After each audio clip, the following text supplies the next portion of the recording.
ngifike ngiyabuka. Ngitshela noba uzama. Umngani wami usihle. Umngani wami usihle. Lo esizwana naye nje kakhulu. Awuza futhi le ngidumele kakhulu. Ngabe ngiyeza mhlawumbe ukuba kuthiwa umuntu uyabona besho yangithina ngisho ngoba noma ngazongibambe wena nje uyisidwedwe nje somuntu wesifazane. Ngizokutshela futhi Uyisidwedwe nje somuntu wesifazane. Uhlale phansi.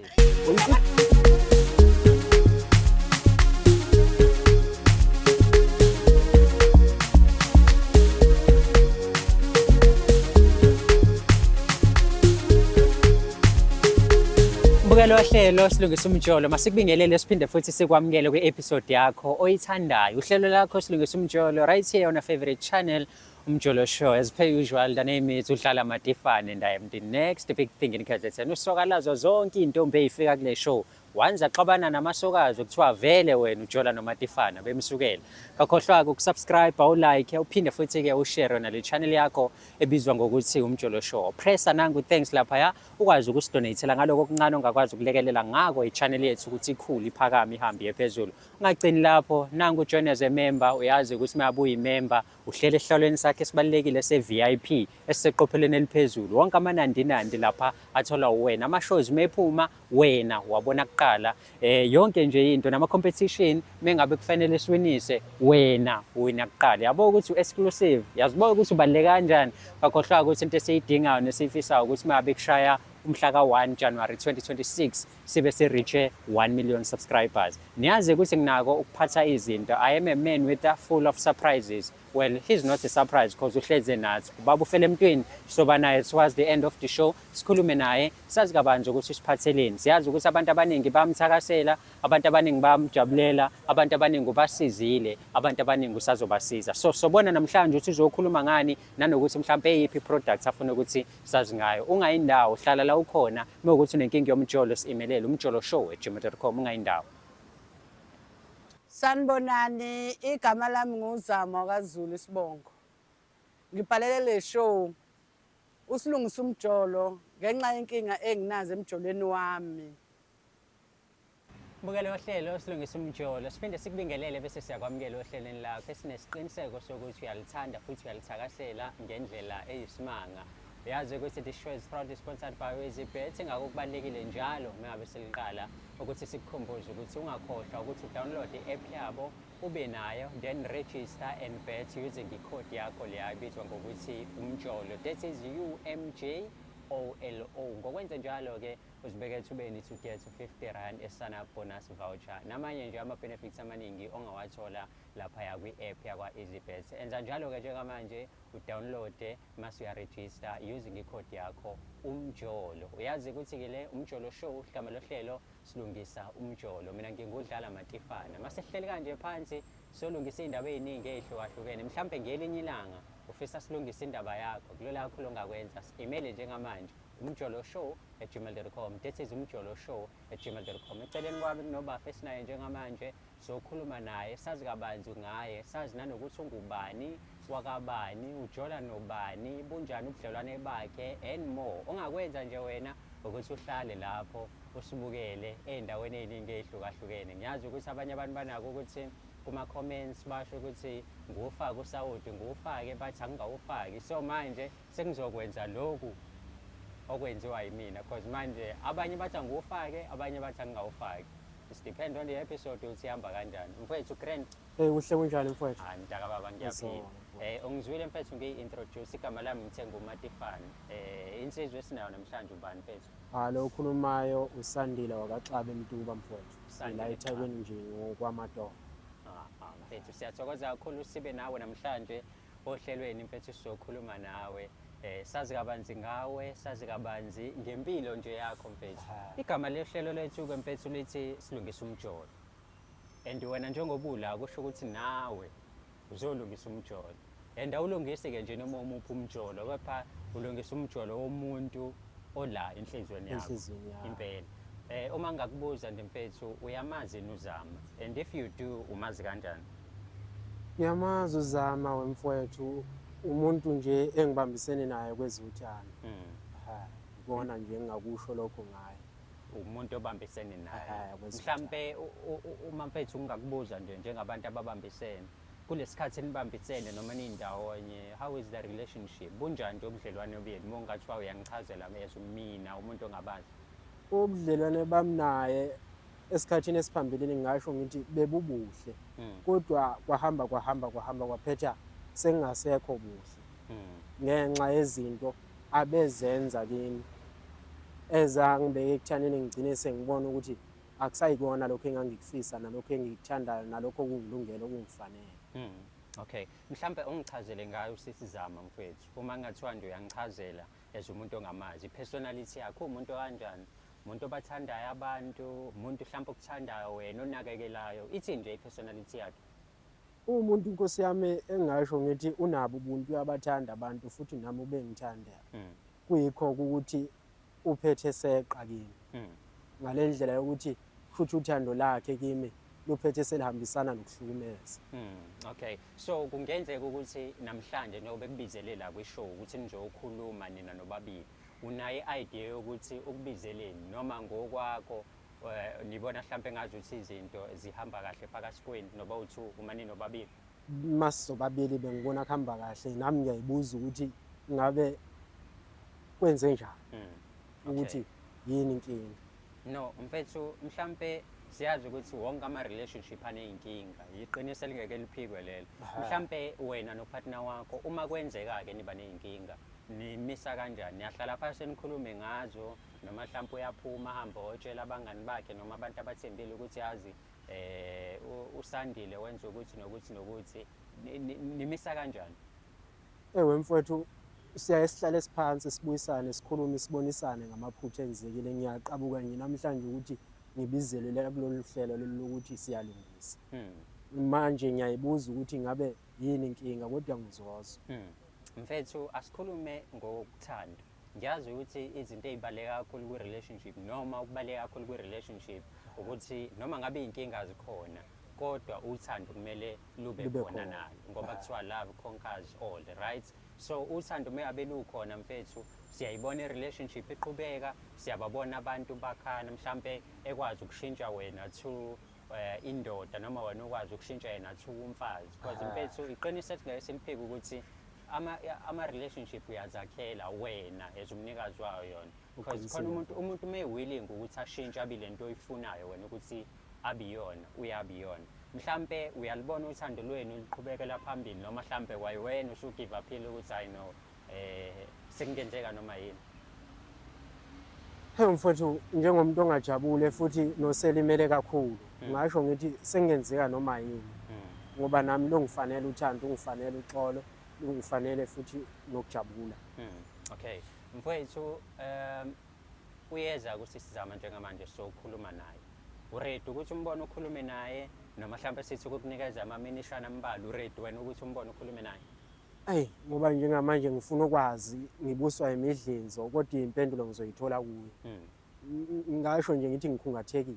Ukhungathekile kodwa ngiyazibuza ukulindela ukuthi ubhekane naye ngqo ngikhulu ngenxa yokulangazelela ukwazi ukuthi yini inkinga. I know.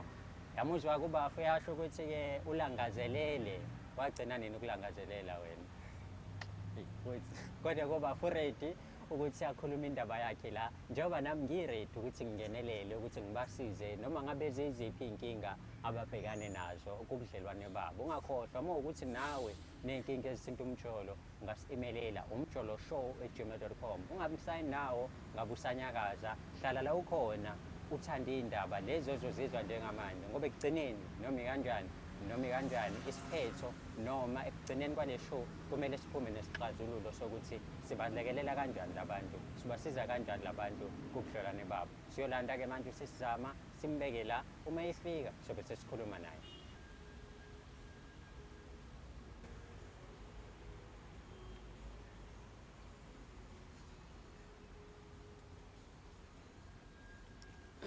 Yo, sesikonjani? Ngiyaphila njani futhi? I know, ngiyaphila. Yebo. Ngiyathokoza kakhulu ukuthi ubhalile ohlelweni wangagcina ukubhala waphinda futhi wafika ukuzohlala nathi sikhuluma indaba yakho. Njengesicelo sakho ke dadewethu, nangu la uSandile. Ngeke ngakhuluma naye ngimbuze imibuzo embalwa, waphendula wakhombisa futhi nanokuthi niyazana nisebudlelwaneni, but ngoba ngifuna ukubhalansisa ndawo zonke, mhlawumbe ngingathanda ukuthi nawe ngibe khona imibuzo engikubuza yona before mhlawumbe ngikudedele ukuthi ukhulume naye uSandile. Mhlawumbe wena nje ngokwakho uyazi kanjani le nsizwa? uSandile uSandile ngimazi kakhulu futhi uSandile bese sinesikhathi sithandana naye. Sinesikhathi kakhulu sithandana naye. Sisine umuntu oright ngiwachazele umuntu oright nje understanda naye ngi-understanda sesazana nje yonke into. Ngimthanda indlela ayiyona. Indlela ayiyona ubelungile right nje futhi ngekho lutho sathandana naye. Enkulumeni yami yakhe nami uveze ukuthi izinto zithanda ukushintsha kancane njengamanje. Mhlambe ngokubuka nje kwakho nawe into kade uyibona leyo and if kushintshile yini mhlawumbe ashintshile kushintshe ngakuwena noma kushintsha esayidini lakhe? Kushintshe ngasayidini lakhe futhi mina akukho kushintshile kimi. Because mina ngisamthanda njengoba bengimthanda. Yes. Mhlambe mengabe nihlala phansi ke nizama ukukhuluma ubenze njani? Bekunikeza isikhathi sakho noma ubek-avoid bekwenzakalani? Futhi akasahlali phansi noSandile Sixoko. uSandile uyangibaleka uyangi-avoida. Uyangi-avoida futhi ngisho ngimfonela ngisamtholi. Ngisho kwenzani akafundi ukuba nami akasafuni ukuba nami at all futhi. Kahle kahle uyangibaleka. Sekuwena manje olandela. Sekuyimina engihubhayo engimlandela ngemuva. Yena akasayingeni nje kwayingene yami. Ngiyamfonela futhi yeso. Ngingamthole emafonini mangimthole efoni ngitshela ubhizi. Ngaleso sikhathi manje ngizamthola hayi ngibhizi ngizobe ngifonela angabuyi back. Ngimbhale ku-WhatsApp angiblue tick. So ngiyaxolisa mhlawumbe ukubuza lo mbuzo kodwa ke anginayo enye indlela. Uba wahlela omunye. Uyena wangishela futhi. Uyena wangishela. Kahle kahle wakusukela kodwa manje sekuwena olandela yena. Wangisukela wangishela ngamthanda nami Khosi. Sho ubhuti wayinamanga kahle hle. Khosi indlela angibekela ngayo sabona uyangibekela nje. Yabo indlela afuna sibe serious ngakhona afuna siye phambili ngakhona ethi useyimisela oba nomuntu akafuna ukudlala ngamqoma futhi Khosi ngangimthanda ngifuna nomuntu okhulumeza nomuntu okhuluma into enengqondo kuyaba umuntu wangishintshela. Okay. No, usekhona la umfowethu and uthe uready ukubuza ukuthi ufuna ukuthini. Isona isikhathi lesi bafethu ngingakhuluma noma angithokozile kakhulu ngidumazekile ngilimazekile futhi enhlizweni ngoba ngiyazibuza ukuthi zama yini le enkinga engaka osukwazi ukuthi uyibeke balazweni. Linda ke ngizokutshela ukhethe ukuyeka ukuyikhuluma nami. Linda ke ngizokutshela. Sandile ngubizela mina ngize ngakhetha ukuthi ngize ngibhalele le show usilungisa umjolo because benginenkinga Sandile. Besithandana nawe kukuhle sasahlala ndawonye kukuhle nawe. Ebha kwalokho Sandile uyangi-avoida uyangenza yonke into nje awuyifunti ehlangene nami. Ngidlala ukuba matasa. Ngicela unginike ithuba Ngidlala ukuba matasa. Manje ngicela unginike ithuba. Ngiyakufonela awabamba ama-calls ami. Akwenzekile wabamba Sandile ama-calls ami ungitshethi hayi ngibhizi ngizobuya kuwena. Yes. Ngiyakho-WhatsApp uyangi-blue tick. Awufuni uyangi-avoida nje. Even ngithi ngifuna ukuba nawe ngithi okay yabo awufuni ngisho ukuthi ini. Awufuni nje into ethi ihlangene nami imina esengilandela wena ngemuva. Because ngiyakuthanda mina. Wena ngiyakubona usekho lapha. Let's try ngibhalele show ukuthi ngisize. Silungise amakhona ekufanele silungise khona. Indlela esengitohoza ngayo manje ayisafani nakuqala nesikhathi ebengiba naso nawe ngaso. Asafani nakuqala ngenxa yendlela esekwenzeka ngayo. Incingo zakho hayi ukuthi ngiyayiziba. Wenze njani? Ngiyakhona ukuthi ngibele kuwena nakhona emva kweyinsuku Sandile kweyinsuku Sandile khuluma iqiniso Sandile uyangi-avoida. Emva kweyinsuku nandike lento yayingidina esikhathini esiphambilini leyo ukuthi njalo mangithi ngiyakhuluma ufuna ukungena emlomeni. Lalela la angithi wena sihlalile nawe kuthemba kweyintsukane ezimbalwa wena ngitshela ukuthini sewufuna wena ukuthi usuzosondela semsebenzini ngithi wenze thuba seduze nomsebenzi kusho wena ngiSandile. Uzokuvakashela ama-weekend noma uzozawana endlini ngama-weekend. Angathi wangabanjalo wangabusavumana ukuvakashela wabusavuma mina ngize isikhathi esiningi ungasethe endlini ngelanga ngaphoqa mina ukubonana nawe ngenkani ukubonana nawe ngenkani wenze njani awuzange ufune even ngikuthinte mina ngaze kiss kodwa lona Sandile kuhle ngoba nakho izwi yami ukuthi umuntu onjani ufanele ngithethe ukhathele ngifuna ngenze njani bekufanele ngenzani njalo wena mongiphendula isiqila socansi wemfowethu sengikutshela ukuthi lo muntu lo indlela bekangiphatha ngayo ungazongihlanyela mina ngihlanyela phela manje njalo angiphathisa ngayokwenja noma Uyangihlanyela ukamela kufanele nje hey bhuti unamanga lona unamanga lokho nini ngibeke nje ubuze beqiniso isikhathi kanje lana isikhathi sengicathele lana webhuti engibuza abalali nabantu abathanda naye njengoba bengi-avoida bhuti engafuni ukumthinta nami bengilambile nami ngidinga nakuba naye isibonelo wena mfowethu abantu besifazane banamalungelo bekwenzeka nami ngimfica ekusona leso simo mfowethu sokuthi akazizwa ekulungele ukuya ecansini okwalolo suku ngimhloniphe kulokho bekuthi kodwa makufice mina lokho azi ukuthi mina usengakhuluma kanje ngoba phela eyivikela efuna ukuthi kwesekwena mina hayi ngoba avele njengomuntu yena oneqiniso okudlula mina hayi ngoba mina bengimenza isidila lo ulona bengasafuni kwangithinta qobo nami bengisuke ngilambile ngithi siyathandana bengisuke ngilambile ngicela ngokuthi ngiyamkhomba ngizela amakhamera ngodaba besingakwazi ukuthi silungise ngikuthole because nguthathephi mina manje uyakhuluma ngiyakhuluma awufuni nje wena ufuna ubonana nami awuniki isikhathi awusangidingi kuzoba nini lapho khona ngizokhona ukuthi khona ngikwazi ngizosebenzisa ubani nasebenzisa wena uyazwa-ke ngifuna ngisebenzisa uba ngoba sazokhala ukuthi ngiyajwala akumele ngikujolele sani ngibheke wena wena uhlakaniphe kakhulu ngani ngenzeni mina uhlakaniphe kakhulu ngenzeni izinto zenze bemnyameni iziphi ngibalele unakho ukuyitshela ukuthi angeke ngize ngizazi mina ngithembekile iziphi bala phela mina ngishilo futhi nanga bengicela mfowethu kuhle kakhulu ngoba sesafika khona lapho kufanele kube khona lokho kuphumayo kuyikona azitshela ukuthi angikwazi ikuphi khona izinto ozaziyo ngozama wena Sandile ayitshela ukuthi angizazi iziphi akazisho futhi uyasho ukuthi khipha phela ngifuna ukuzizwa mina ngishilo zakho kunensizwa engizwana nayo ngalolu hlobo lwesimangaliso ongangokuba ukwethembeka kwami kuyona ngisagcinile kumina uqobo kanjalo nayo kusanjalo kumina kodwa manje ngiyadideka mase nginokushayeka emva kwendleba ngomuntu ekuyena oseduze namanga indoda yiphi khuluma yiphi mana sisakhuluma kufanele uphume iqiniso njengoba linjalo ngifuna ukuliza phela khuluma ufuna ukuthi wena mfethu unomngani iliphi inamanga nayo indoda uthandana nentombi yakho mfowethu so uzama uyakujolela uyitshela ukuthi angazi uyitshela ukuthi angazi kodwa manje ngithule ngiyabuka nje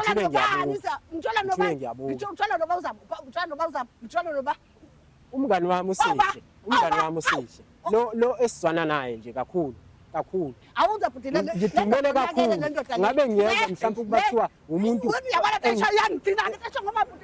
noma ngazongibambe wena nje uyisidwedwe nje somuntu wesifazane uyisidwedwe nje into engafuneki empilweni yomuntu wesilisa esafuna ukwakha impilo yakhe Nkosi yami ngizonizwa kanjani nikhuluma babili ngicela nehlisa umoya ngizokulandisa indaba kasihle Okay. Kasi ikoki leli hlisana umoya phela uyazwa-ke khona into afuna ukuyikhuluma manje hlisa umoya baba breathe in khuluma ikoki indini le ndoda wabona indoda eqamba manganje uyamuzwa lo muntu ukuthi uvo vele yakhipha kanjani ungifanele lo muntu akangifanele lo muntu akangifanele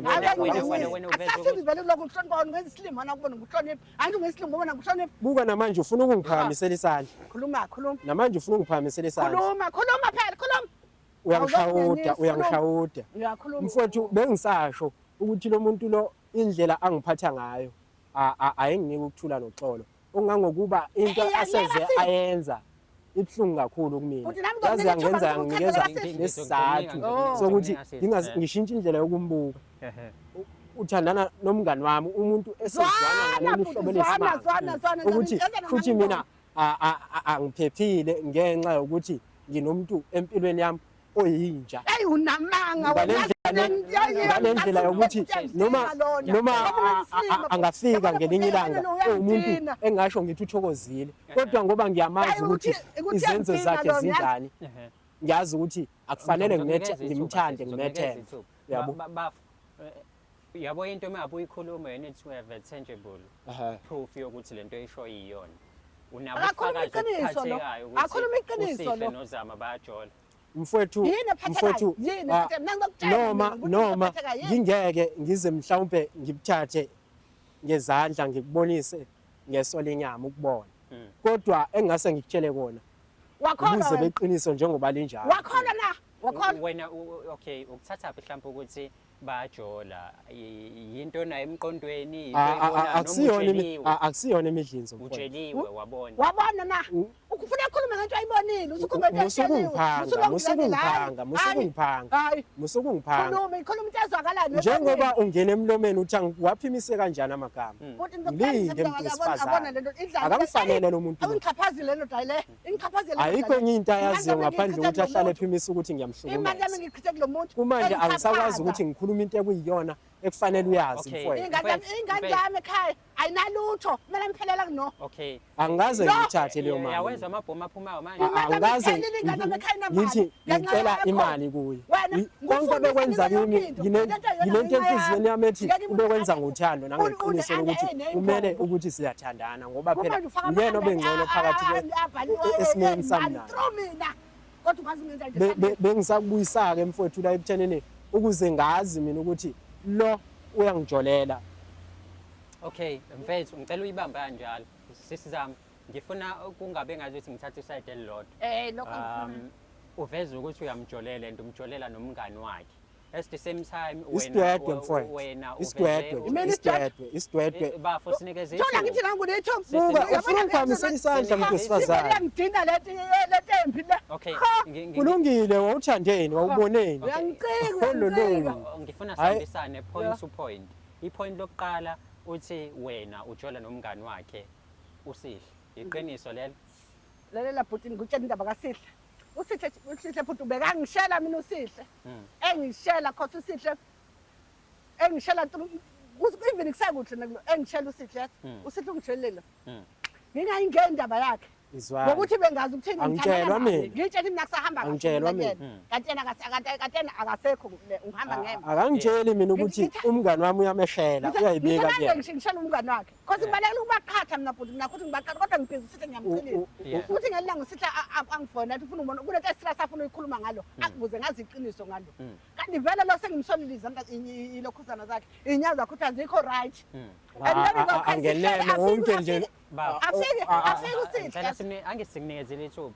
uzothula yes uzothula afike uSihle yazi futhi ngimnike ithuba uSihle ayiqale eqaleni hayi sixoxe angitshele indaba kalo ukuthi lo akangithandi uyanginyuza engitshetheni ngithanda kangakanani yena lokho mina lokho ngibambelele ngimtshela ngoba ngimtshela ngoSandile benisandile bayaxoxa uSandile akangithandi manje uSandile uyakhuluma nakuthi mina akangithandi yabo befuna nje konke lokho mina angikwazi ukuthi kusukaphi kubuya ngimenzela izinto but uSandile angikwazi license ngamfundisa security ngamfundisa imshini la kahasta lo bengithela nje impahla zokugqoka mina bekusacrifice ingane zami through yena ingane zami bisona ingane zami bithi ithotha ingane zami ayinaso nje sicathula kodwa angazi bengiphamethe ngani futhi ekhanda cause bengithengiso so kahle wena ubukhetha yena over like sengibona manje ukuthi ngibe wrong ekutheni ngikhethe indoda over ingane zami yes ngoba ingane zami beshupha kayena ngikhethe ukuthi even lo mali enginayo meke wathi uSandile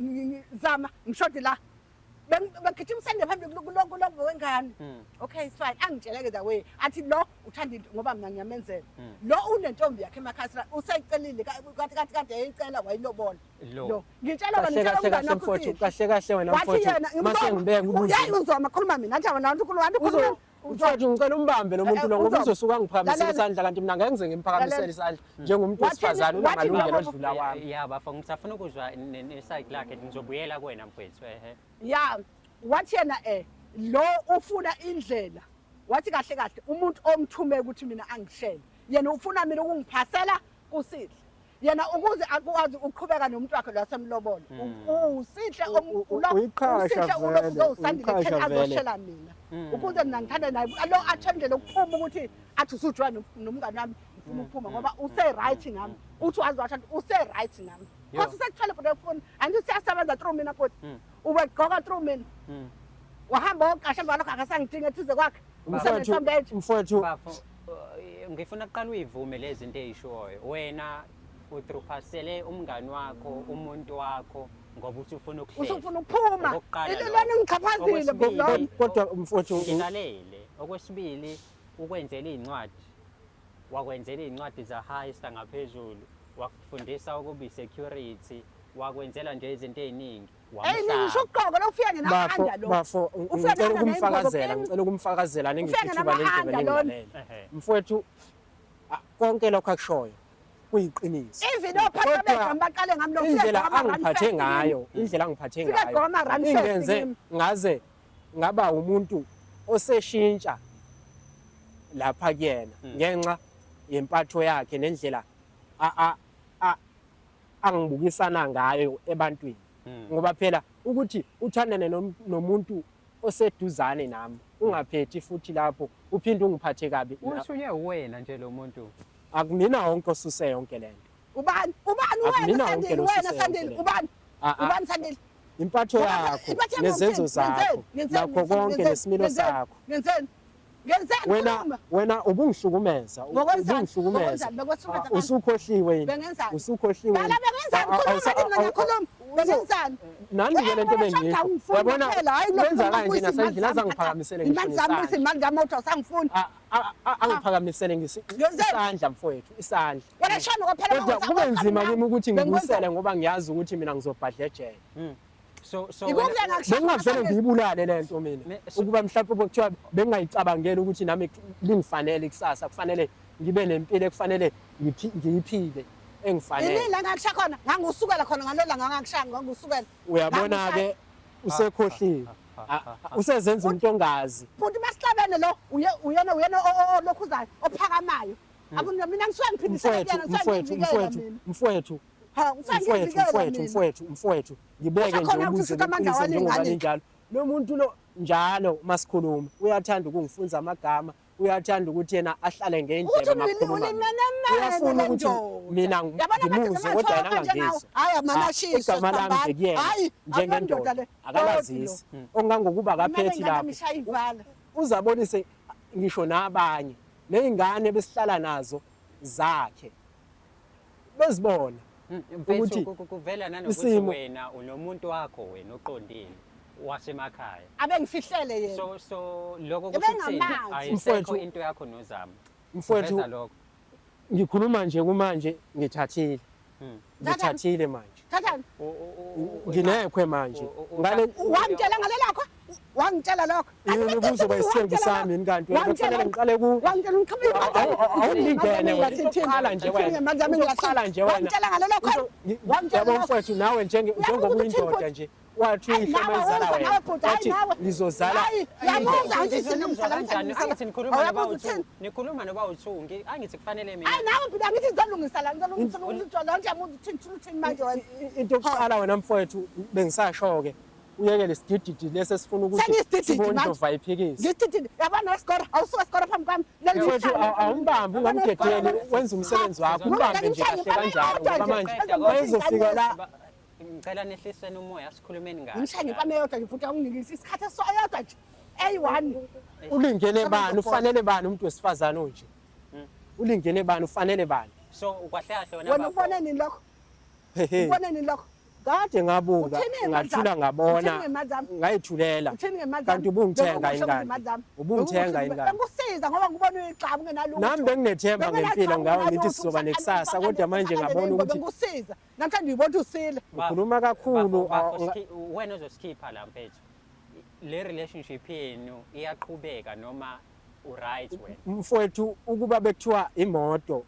ngabe ile ehamba iphelelwa amafutha ngenxa yokuthi isihambe kakhulu ingaseyiviswa ngalendlela ukuthi nabagibeli bayo abafuni ukubhadala abafuni ukumkhokhela umshayeli umuntu umphatha kahle mangabe ugibele emotweni yakhe so kahle kahle wena njengomgibeli usucela ukwehla manje ukuthi hayi ngiyabona ukuthi ayila engangifisa ukuya khona wena-ke wehla imali uthini ngazo imali zami uthini ngazo wehla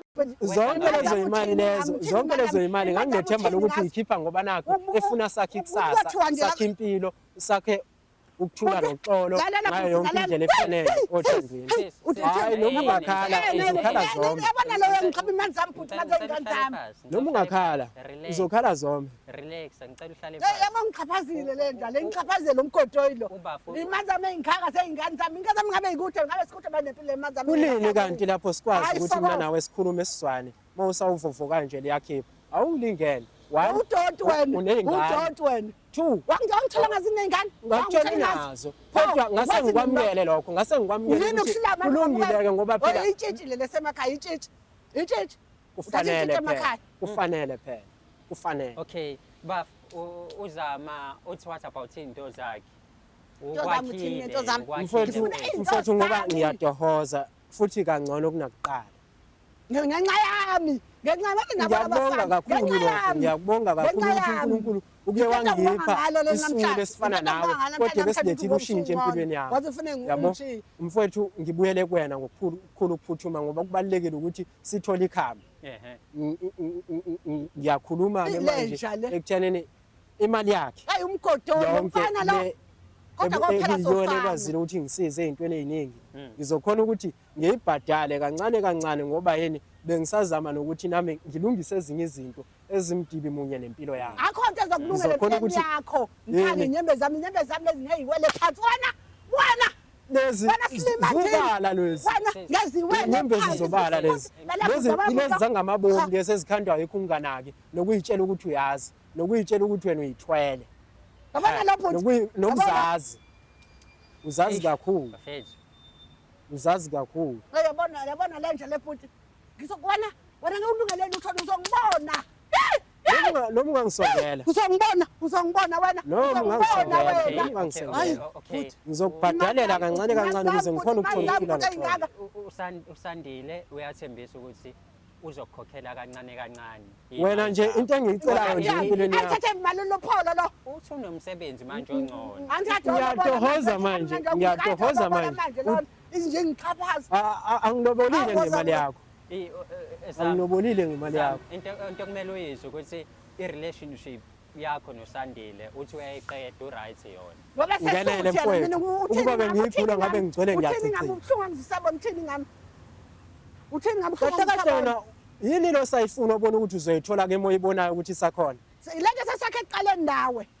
manje Kulungile ka usangifuni ke ngicela izimali zami manje waze ungichaphaze kakhulu mfana yaze ngiphambanisa. Yaze ngiphambanisa mfana. hayi uzoba right ngizokubhadalela kancane kancane imali yakho Mali engibhadalana ngenyanga. Malini? ngoba mfowethu Ngifuna 30,000. Mali yami ngikota. angeke uze uyithole leyo mali leyo cash yonke same time Kanjani? ngizokubhadalela kancane kancane inyanga nenyanga ngizozama ukuthi ngifakele noma u4000 noma u4000 noma u5 I know. Isikhethe ngoningi yaba. ngenele uwe ngenele Susuthi bese ngikwamukele ngithi uzokhona ukuthi uphile nami kodwa manje wangenza ngaze ngabona ukuthi awungilingene awungifanele ezinye izinto bese ngizamukelile ngawe ungizele nezintsha ukuthi ungihlukumeze ukuthi ungenze ngihlale ngendoda engenakho ukuthula noxolo Yabona wena. ngiyalibonga nje leli langa nalamhlanje Yabona ukuthi ngisazosho sokho. size saze safika emphelandaba Yabona futhi uyangiphambanisa. Uyangiphambanisa. right njalo kungifanele ukuthula noxolo Impilo yami ngijabule nje namhlanje ukuthi kuze kube kufikele usuku Yabona uyangiphambanisa futhi ngiphambanisa. ngenelisekile nje nami enhlizweni ngigcinisekile Yabona futhi Ngicela wehlise umoya ke manje. Breathe in, breathe out. futhi Ngicela yabona. wehlise umoya. Nginengoma for wena. Engifuna uyiculele lo mfana yezwa. Kodwa ngikholwa uzoyicula njengoba kunje. Kodwa bengizothi no. Futhi ngiyacabanga la sisuka khona futhi ngiyacabanga azongenze nje. Azongenza nje. hawu Hayi sis. Are you right? Kodwa ngiyazi alungile lutho nangu. Ngikhona. Ukhona. Ngiyayifuna imali mfana yazo. Yazi futhi ngiyayifuna imali. manje ucabanga ukuthi ngizoyixosha lapha phansi ngoba phela ngiyakutshela ukuthi ngizokubhadalela kancane kancane into engicela ukuthi nje ungiyekele manje Anginayo iphipho ngize ngine PP manje. ungiyekele manje Tulo lentsha lena. Lentsha la. senginje namhlanje Tulo lentsha la. senginje namhlanje Singafana ne PP ngenayo. Mfethu ngiyabonga kakhulu. ngiyabonga nje kakhulu Yabona mfethu wena. ngithokozile nje kakhulu namhlanje Nasi. Nasi. uyangisongela uzongenzani Uzobona. hayi ugaye uchithe angeke uzulunge Uyogaya uwuchithe. Yo bafethu niyabona ukuthi kwenzakalani la Hawu. niyabona ukuthi abafana Ngizokubhadalela banjani, nje kancane niyabona kancane. amantombazane ukuthi anjani. Ngithokozile Kanti nje. singabona le nje le. Yabona Uba manje kwi-relationship. ngibheka le ubheka le. If ever uba kwi-relationship mbheke umuntu wakho ukuthi ukuthanda kanjani, mbheke ama-behavior omuntu wakho, ungafake amazipho nenhliziyo yakho kumuntu o-wrong ngoba ekugcineni bazolichotha ijuba. Ekugcineni uzobona ukuthi uthanda umuntu o-wrong. So ungakhohlwa ukusubscribe, ulike, uphinde ushare channel yakhe ebizwa ngokuthi Umjolo Show. Uma kuwukuthi ufuna ukushutha, ufuna umcimbi, ama-live screening, ufuna nje yonke into ethinta amakhamera, inkampani iSiyeza Media yakwazi ukuthi kulekelele ngalokho. Nanka ama-details wabo la ngaphasi. Otherwise next week KZN udlala Matifane Ukhalazo wakho. nazo lezo nyimbe zilezo. Host yakho ngangibukha ngokuthi ungi-emailele ethi udlala@matifane@gmail.com noma ungi-check on social Facebook, X, Instagram Dlala Matifane. Sibonga kakhulu ukubukela kwakho. Ngeke nkosazana. Ibuda ngikho right. Uzoba right mama. Hayi. Angathola amanzi. Ufuna amanzi? Eh. Ncede nkosazana. I know siyabonga kakhulu ukubuka kwakho. Mfethu amakhona amanzi ala eduze mfethu umnikazi.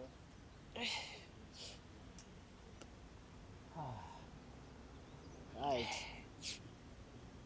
Mungahamba Gadelela nje mfowethu. kodwa uyakhala nje no mungahamba Ugadelela nje. Hayi ngizokugadela mfethu bazomthatha Angaze nje bazomthatha mfethu bamhambise angiphakamisela isandla. bazomthatha mfethu bamhambise mfethu kodwa-ke into esiyikhulumayo mina nawe iyodwa serious njengoba uthi uzomkhokhela izinto Mfowethu zakhe yabo manje kancane ngiyindoda ekhululekile manje. Ngiyolala ubuthongo. Bengingasabazi ukunokuthula noxolo. Ngoba njalo bengithi mangilele ngicabanga ukuthi ngisamelwe nje ukufumbathi ilahla elishisayo. ngiyazi mfethu ukuthi ishow bese ngiyivalile kodwa khona into oyishilo engisale ngayibuza ukuthi awukhona indoda ebongayo uthe wena mfethu kuney'khathi la akade ethi umama uyakunika uvesana ubonge uthola ukuthi awukho emodeni yinto oboqinisele ukisho leyo ukuthi indoda mfethu ngempela ithi cha not today mama Kahle kahle hayi ngoba nakho ukuthi bekuyindalo ukungilimaza kwakhe ngalendlela ukuthi bengigcina ngizizwe nami yabo nginokulimazeka ngaphakathi kumina ubani kwakwathokoza elimele no mfethu kulungile ngiyabonga kakhulu isikhathi sakho umama lo mtholile njengamanje mfethu umphathe kahle umhloniphe umazise mfethu ingilosi le hayi ingilosi ayikufanele ukuphathwa kabi ngoba yenza kahle. I know uzweleke nawe umbukeli wohlelo silungisa umjolo sokubamba noma kanjani kwi-episode elandelayo siyabonga kakhulu ukubukela kwakho ngakhohlwa ngikudlala Matifane and I am the next big thing in KZN sibonga kakhulu ukubukela kwakho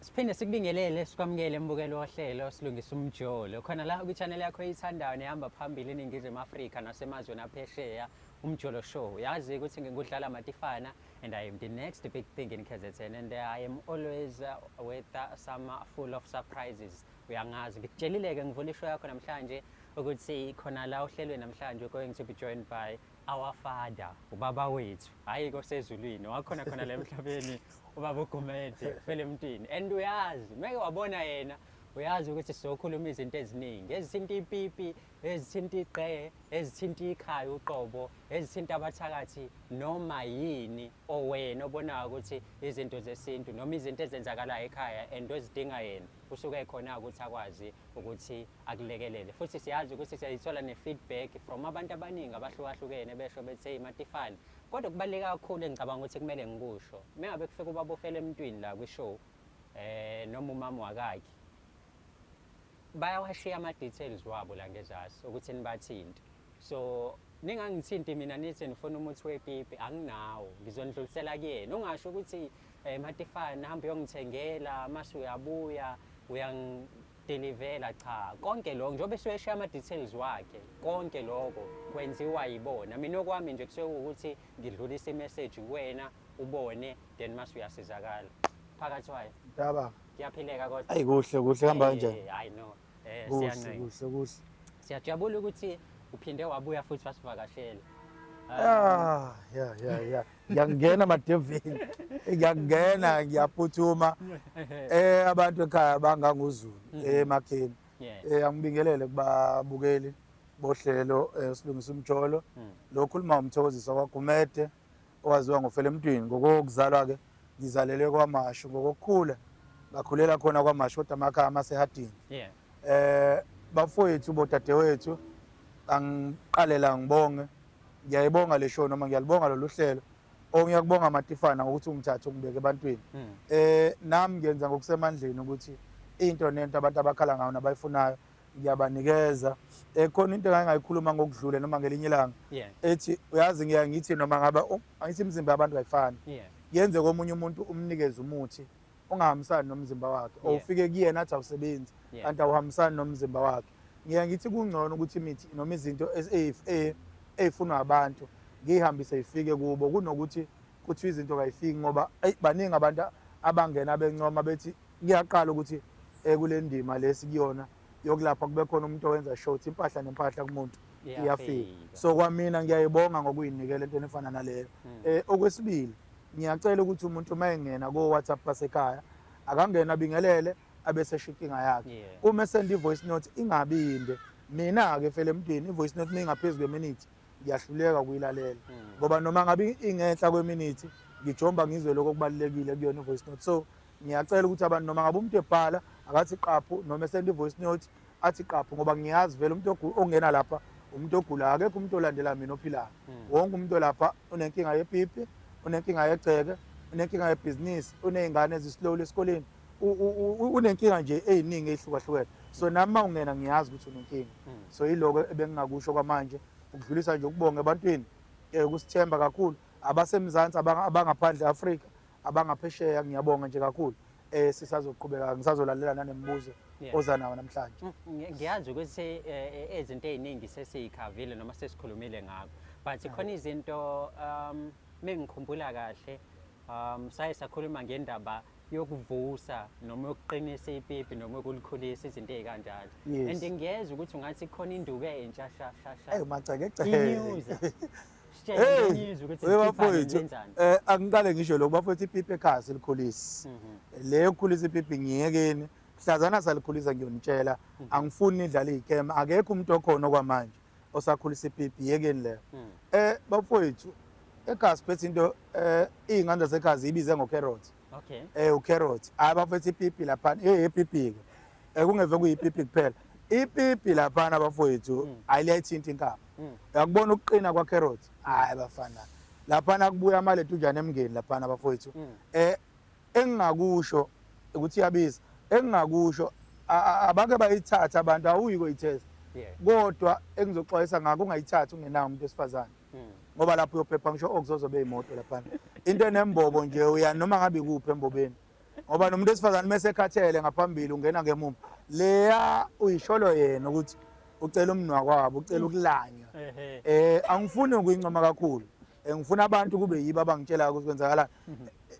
okungajwayelekile ngayo yokuthatha abantu abaningi ukuthatha abakuthandi kodwa ke ngizobaxwayisa abantu kakhulukazi besilisa abafowethu chathani niyeke lento yokusuzela abantu besifazane manje nabo chathani ukuthatha kubaleke ngaphezulu kwayo khona into yayenziwa ogogo bethu kudala le kwakuthiwa baklina isilonda le inqene bakugoloshe uklina isilonda abafowethu ngoba sesibadala manje ayekho umuntu ongamelana nokufaka umuntu endunu yakho chatha le anti iyodwa iyakwazi ukuklina isilonda kumuntu lento ekuthiwa umkhondo iyodwa yabona odriver laba bama truck number 1 ngawu drive i-truck ngawu drive itekisi noma usebenza ngokuhlala kakhulu noma ngokuma kakhulu emsebenzini kugcina kubhlunga amaqakala noma inyawo iwu number 1 kodwa ke ekufanele bakugada abantu yamithisa yamithisa akuyona eyokumithisa kodwa yona iyodwa ayiqanda abafowethu liyashayeka kumuntu wesifazane iyakwazi ukulawula ukuya kuma period nongayi kuma period ayisiqedi isilumo kodwa iyakwazi ukusenza ukuthi singabi kuhlungu kakhulu so bayibiza ngocarrot ke ekhaya igama layo nakuthiwa umasheshisi abanye bathi armashesh asebeke bayitesta bayibiza ngegolf R hayi bafowethu ungayisebenzisi ungenawo umuntu ozombhebha ngoba noma yini enembobo sofuthi unomcamelo nembobo so iloko bafeke ngakusho kwamanje umasheshisa igama lakhe. Okay, ngiyathanda ngoba abantu besilisa mhlawumbe umunye umuntu angazasho ukuthi mhlawumbe sibekelela bona kakhulu. Yes. Asithinde nangapha kubantu besifazane. Mhlawumbe akhona ama-products ekhaya kababufela emntwini. Yes. Esingasho ukuthi abantu besifazane abanenkinga yenanazi, zonke lezo zinto bayakwazi mhlawumbe ukusizakala khona. Asikhulume lena bafowethu, abantu besifazane abanayo imali. Abantu besifazane abanemali abafuna ukukhokha imali. Abantu besifazane sebajwayele izinto ezicheap. Yeah. Ekhaya bafowethu asinayo i-product echeap ngoba umuthi nomuthi noma imbiza nembiza ayenziwa ngemithi less than 20 ekhaya. So ukukhanda izihlahla eziwu-20 uzozenza zithandane zizwane zikwazi ukulapha isifo kumuntu, akuyona indaba yokudlala. So abantu besifazane sebajwayele izinto ezicheap lezi eziphinde ibalimaza abonjana lezi zasebusweni ziyabalimaza ngeke ngithi zi-wrong. U-80% wazo kudlalwa ngabo, only 20% noma bambalwa abantu abanika abantu besifazane izinto okuyizona. So ingako nami ngithe ukuze ngingezu ishiya lento yasekhaya ukuthi ngidila nepipi neqhele, angizama ukuthola enye indlela noma umuntu engizomfundisa ukuthi lento yenziwa kanjani leyo cream. Ingako sekukhona i-Roots of Life noma impande yempilo ekhaya, ingoba yona idila naye umuntu onenkinga yesikhumba. So la kumina mawukhuluma nami unenkinga yepipi, unenkinga yeqhele, unenkinga yegceke. So ebantwini besifazane ke zikhona izinto zabo ukuthi ziyabiza ngoba bakufuni vele ukukhokha. Ikhombo nje yomuntu wesifazane, umuntu wesifazane amlaphi ngabhodlela elilodwa ngoba umuntu wesifazane isifo nesifo esikuyena sikhozwa yenye into. Yabona kunomuntu wesifazane ongayi ebusheni bakhe noma kuma period, mhlambe zu4 izinto ezimenza ngani kuma period, uthola ukuthi akayi nje kuma period unephunga, njengoba enephunga la enkomeni kwigqe yakhe or ene discharge othi mawuyithinta yanamfuka okukhomba ukuthi iwungcola noma ngathi yellowish. So lo muntu ayithi ambona manje akayi kuma period, une discharge, unephunga, mhlawumbe unezinto eziwu5 ezenzeka kuyena yedwa ebese efuna ibhodlela elilodwa elizomenza yonke lento, ayikho leyo nto bafowethu. So ongelela ngoba imali kasinayo sonke, ongelela uphatha 950 umuntu wesifazane uze ekhaya sikunika izinto ezizokusiza. Ziyabiza, ngiyavuma mina osho kanjalo, ziyabiza. Phatha lo 950 sikunika izinto ezizokusiza. Uyazi ukuthi wena kuma period uya ngomhla 15 kwenza kanjani ukuthi uya ngomhla 25, usuya ngomhla 5, usuya ngomhla 10. So kukhomba kona ukuthi i-system yakho ayikho right.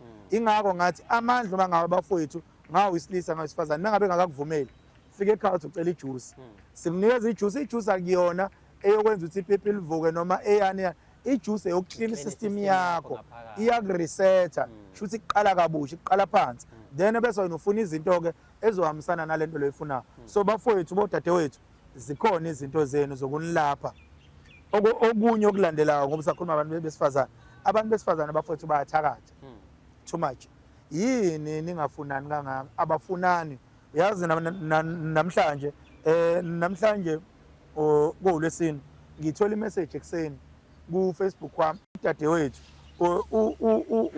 uthi mkhulu ufele emntwini emsebenzini namhlanje ngixoshiwe. Yabona imessage ngiyivula manje, namhlanje emsebenzini ngixoshiswe intombazane ngokuthi kufika isikhathi sokuthi ngizumeke, nginengane encane. Mangifika endlini ngifika ngenza izinto zasendlini bese ngingasitholi isikhathi sokulala kahle ngoba ngisuke ngincelisa nginakekele nengane, ingane kulezi insuku iyagula. Kanti emsebenzini ufike ngisebenze ukuthi ngebreak ngibese ngibanjwa ubuthongo bungibambe kuze kweqa isikhathi. Uthi lo muntu abizana ngividorize bese vele esendele lo video head office. Uthi kumanje ngihlele ekhaya, usuku lwesibili ngihlele ekhaya ngixoshiwe emsebenzini, ngixoshiswa umuntu wesifazane. So lapha ekhaya bekithi ngizama noma bengeba baze babona imessage engene namhlanje le bekade isikhathi beku 7:34 ingena le message, uxoshiswa umuntu wesifazane. So abantu besifazane bafowethu bayathakathana bebodwa. Kukancane uthola umuntu wesifazane ongakhulumi ngomuthi noma uma ngabe ethandaza emthandazweni wakhe ongathandazi ngokudicilela omunye umuntu wesifazane ubuntu bakhe phansi. So engicela kubantu besifazane igwemeni le mithi eyizichitho leyokufakela omunye umuntu isichitho, ngoba kufanele ukwazi once wafaka isichitho kumuntu, leso sichitho sinomuthi ekufanele ulandelise ngawo ususe kuwe, ngoba uma ngabe uzofaka isichitho siqala kuwena bese uyasithuma ukuthi siye. Le mbijana esalayo kuwe izoba eyakho ingonaphakade.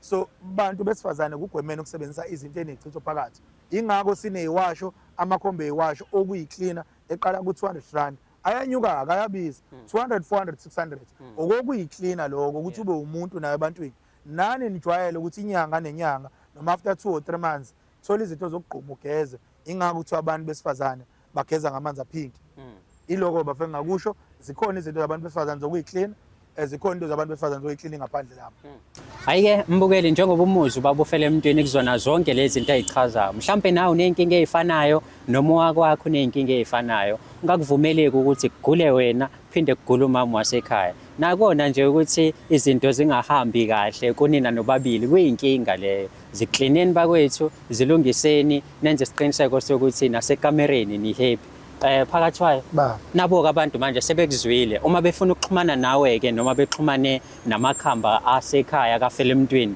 bakuthola kanjani bakuthola kephi zithini inamba zakhona ekhaya bafowethu kwamashu uthi nje ku Google wakho 10 Mbondo Road kwamashu izokuthatha yokubeka ekhaya noma uze workshop la sisebenzela khona iworkshop nje lapha se workshop mall singalapho kwakunendawo kwakuthiwa Havana kuqala siseduzane kwalapho uzobe usifonela ke enambeni zethu sikunikeza ama directions inamba la ekhaya ithi 067 11 45 336 esibili 0799 581 467 kokunye sesiphetha kunabantu abangihluphayo abanezitolo ama-tavern nabantu abahlushwa zipoki bathi abalala ebusuku babhejwa otikolosho udu labo bantu ke yake sibe kulabo ababhejwa yizilwane nabalala nezilwane nababelethiswa izilwane abalandeliswa ngezilwane njalo uma kudlula inyanga siye emanzini kule game siyangomhla 27 April shuthi sesophinde sibuyele ngoJune so imemezela idate sibuyele ngoAugust kanjalo sibe sesiqale into etsha ke since sicelwe abantu benu la bathe bacela sibambe la madolobha contact to city to city siqalile sizoyimemezela kwishow elandelayo uma ngabe nizosimema sibakhombisa ukuthi sesoqala siye kuphi nakuphi kodwa wonke amadolobha akhona eNingizimu Afrika sizohambela bese kuthi laba namabhizinisi nalabo abafuna izinto zokuheha abantu leyo nto uyayilandela yona ekhaya akuyona into ethunyelwayo mawufuna nje izinto zakho zebhizinisi lakho ngaphandle kwaloko okuncane ke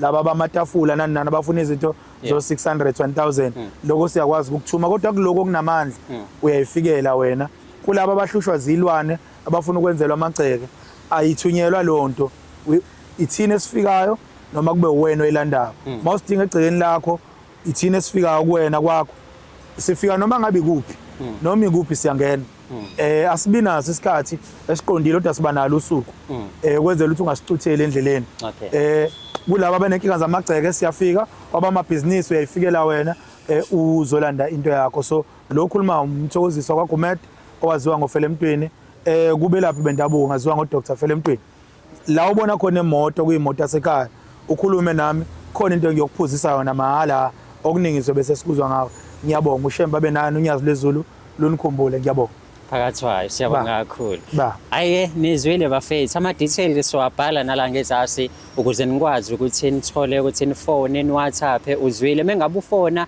sihlala straight endabeni uma ngabe ubhala ethi sawubona igama lami ngodlala Matifana nginenkinga kanje bazobuyela kwena fast uma ngabe usend voice notes nakhona ingeqe kweminutes ngoba mengabe yeqa kweminutes baningi abantu abahlupha abantu ababathintayo so mo send intende yabo ukuthi nawe isikhathi osithathayo side kanjani otherwise siyabonga kakhulu ukubukela kwakho uhlelo silungisa umjolo khona la ku channel yakho umjolo show mina ngingudlala Matifana and I am the next big thing in KZN.